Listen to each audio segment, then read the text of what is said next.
Ms Legalista here. Thank you for joining. Look at the title. I haven't looked at this, so I'm not sure where this is going. Real estate scammer tried using AI to close deal. To close a real estate deal? I really want to know what was going on here and how this person thought they were going to get away with it. I just don't understand. I'm telling you, the scammers are trying everything now. Maybe this was a virtual closing. I don't know. This is the craziest one yet.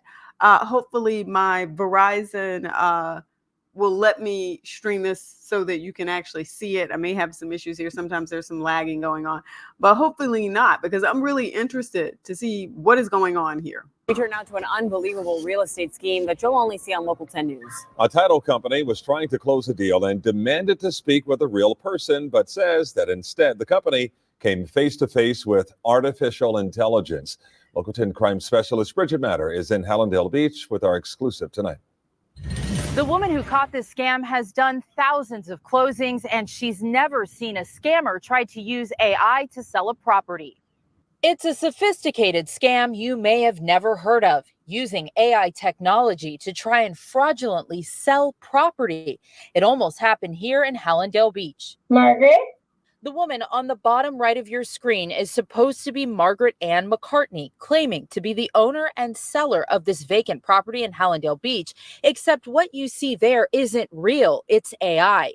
This call was set up by the title company to verify Margaret McCartney was actually a real person. It shocked me to see a video that was clearly not a person. Lauren Albrecht, the president of Florida Title and Trust, says there were red flags from the start, including tax bills billed to the Bahamas when Margaret claimed to be from West Virginia. I did suspect fraud, and generally we ask for like a proof of life when we think that there's a person impersonating a seller, and generally when we do that, people disappear. The scammer used the picture of a 76-year-old woman who went missing from California May of 2018. Her name is actually Margaret Pritchard. Right now, the Broward County Property Appraiser's Office is working their own AI real estate fraud case and fear there will be more. It's just going to get more sophisticated, and I wouldn't be surprised if more people start utilizing this type of technology to fool many of the people in our communities. The office has a crimes prevention team made up of 10 people, including police officers. They've already worked 180 fraud cases, making 60 arrests this year. If it wasn't for the title company's vigilance, that potential buyer would have been out of a lot of money. Had I not caught this, the buyer would have lost about a $250,000 investment. Okay, that's a lot.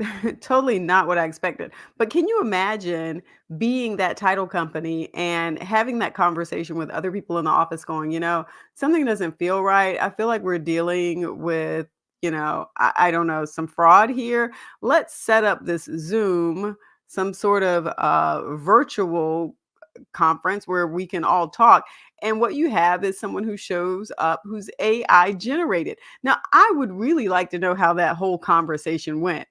Are they asking Margaret questions and is Margaret answering? How good was this AI? I think they should have given us more information here because I want to know what we're dealing with so that when people find themselves in the circumstance, they can say, wait, here's what I was supposed to be looking for, because it might not be so easy to see. So that's my first thought. Second thing here is, so they went and found a picture of someone who was missing and used that. Imagine they can use missing people, deceased people, anybody who might not be on top of what's going on with their identity. This is just the weirdest case I think I've heard in a while. Now, that one that I talked about with the babysitter who was supposed to be babysitting at a house and they found out that the house was for sale and nobody was living there. Now that was a scary scenario. This one just tells you and reminds you again of the extent to which people will go in order to scam you and the extent to which this is advancing in the real estate world.